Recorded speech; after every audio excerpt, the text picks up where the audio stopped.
大家好，我是小丽。今天做了一锅鸡翅根炖土豆，软烂又入味儿，一起来看一下。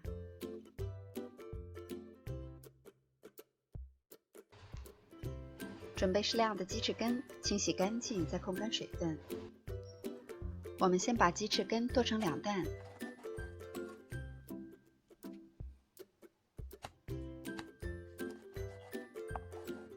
准备一个大一些的土豆，去皮，清洗干净，再切成滚刀块。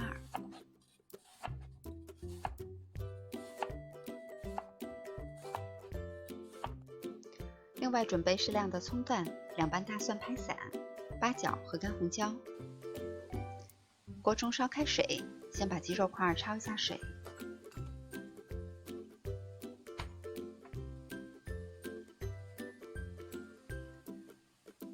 大约焯2分钟。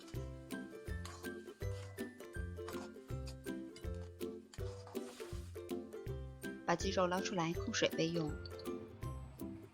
锅中放入适量的植物油，加入1勺白糖，把白糖炒至融化。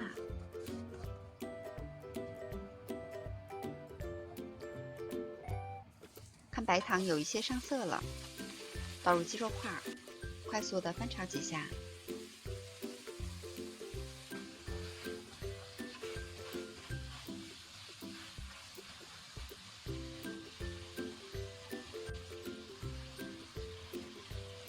然后下入我们准备好的小料，翻炒均匀。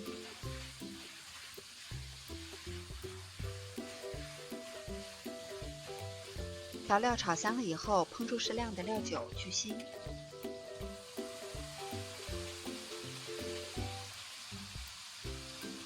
再加入适量的老抽，调一下颜色。再翻炒均匀。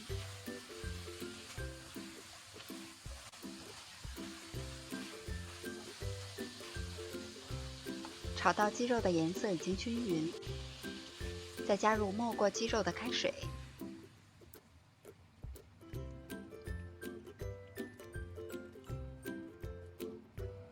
然后加盖，大火烧开以后保持中火炖10分钟。时间到了以后，加入适量的盐，少量的花椒粉，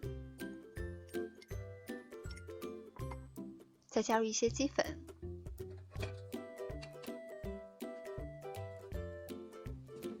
再下入我们事先准备好的土豆块，用铲子翻动均匀，再加盖炖15分钟左右。时间差不多了以后，我们可以看一下，炖至这样，汤汁浓稠，鸡肉和土豆也已经完全的软烂入味儿，就可以关火出锅了。这道菜里的鸡肉是不用说的，非常的香。我们要说说里边的土豆，非常的软烂入味儿，吃上一口啊，比鸡肉还好吃呢。喜欢的朋友也试一下吧。我是小丽，喜欢我的视频请关注留言，感谢您的收看，明天见。